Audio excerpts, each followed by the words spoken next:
ہم مسلمان ہیں، مسلمان ہونے کے ناطے ہمیں پتہ ہو کہ جب انسان قبر میں پہنچتا ہے اور قبر کو جنت کا باغ بنانا چاہتا ہے تو دنیا میں کچھ عذاب ایسے ہیں جن سے بچنا اس کے لیے لازم ہے۔ حدیث کی کتابوں میں یوں آتا ہے، کچھ انسان ایسے ہیں جب وہ قبر میں پہنچیں گے تو ان کا چہرہ کعبۃ اللہ سے پھیر دیا جائے گا، اور قبر کے اندر جس آدمی کا چہرہ کعبۃ اللہ سے پھیر دیا جائے گا یہ آدمی آخرت کے اعتبار سے بدبخت گنا جائے گا، اور جس انسان کا چہرہ کعبۃ اللہ کی طرف رہے گا قبر میں یہ آدمی آخرت کے اعتبار سے کامیاب اور نیک بخت گنا جائے گا۔ حدیث کی کتابوں میں یوں آتا ہے، ان انسانوں میں سب سے پہلا انسان وہ ہے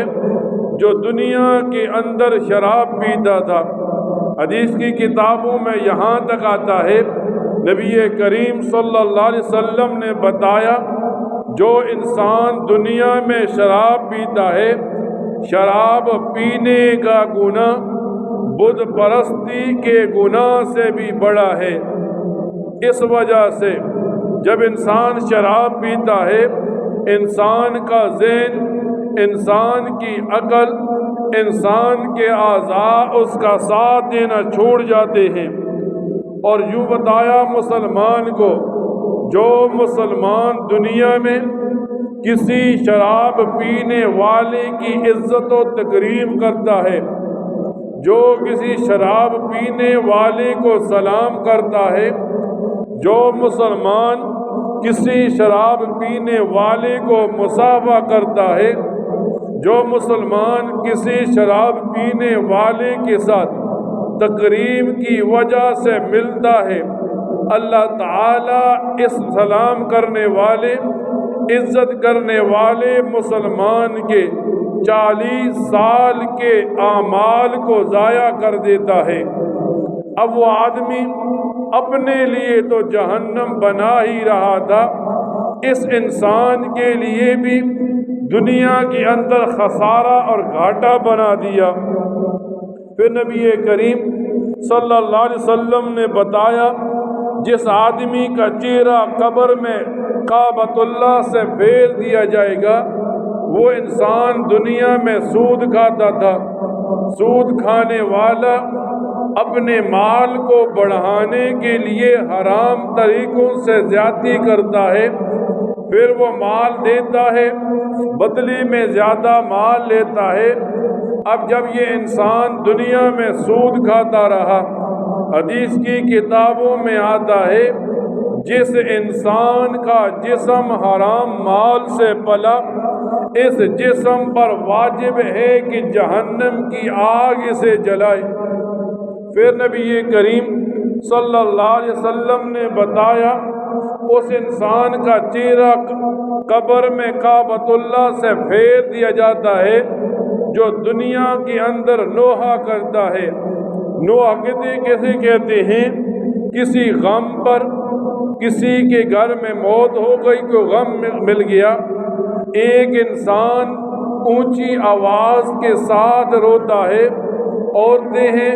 بالوں کو نوچتی ہیں، گریبان کو کھول لیتی ہیں، اس رونے کو شریعت کی اصطلاح میں نوحہ کہتے ہیں۔ اور جب کسی میت پر نوحہ کیا جاتا ہے حدیث میں تو یہاں تک آتا ہے اگر کسی میت پر رویا جائے، نوحہ کیا جائے تو میت کو بھی عذاب دیا جاتا ہے۔ اور پھر یوں آتا ہے کہ جب آدمی کسی پر نوحہ کرتا ہے چونکہ یہ جاہلوں کا کام تھا، نبی کریم صلی اللہ علیہ وسلم کے زمانے کے لوگ بھی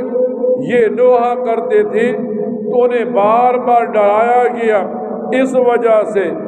ایک تو اس آدمی پر جو نوحہ کر رہا ہے اس کے لیے برا ہے، لیکن جس کے لیے نوحہ کیا جاتا ہے اس کے لیے بھی عذاب کا ایک درجہ رکھتا ہے۔ پھر نبی کریم صلی اللہ علیہ وسلم فرماتے ہیں اس آدمی کا چہرہ بھی کعبۃ اللہ سے قبر میں پھیر دیا جائے گا جو جماعت کے ساتھ نماز نہیں پڑھتا تھا۔ آج ہم سوچیں، نہ ہم نماز پڑھتے ہیں،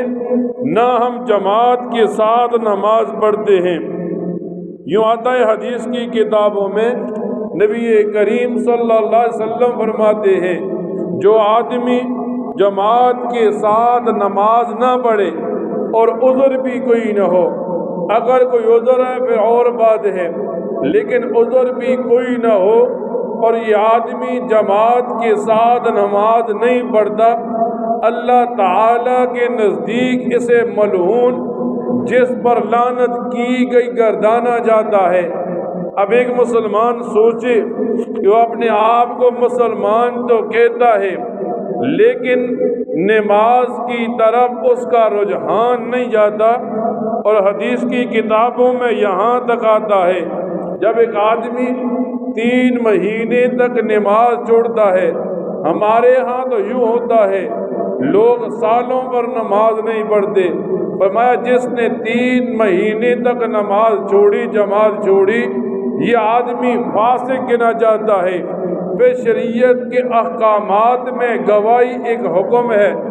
اس انسان کی گواہی بھی مسلمانوں کے نزدیک نہیں مانی جاتی۔ تو ہم دنیا میں آئے ہیں قبر کو جنت کا باغ بنانے کے لیے، نہ کہ ہم دنیا میں آئے ہیں قبر کو جہنم کا گڑھا بنانے کے لیے۔ اور ایک انسان کو موت کا پتہ نہیں کہ کب موت آ جائے گی،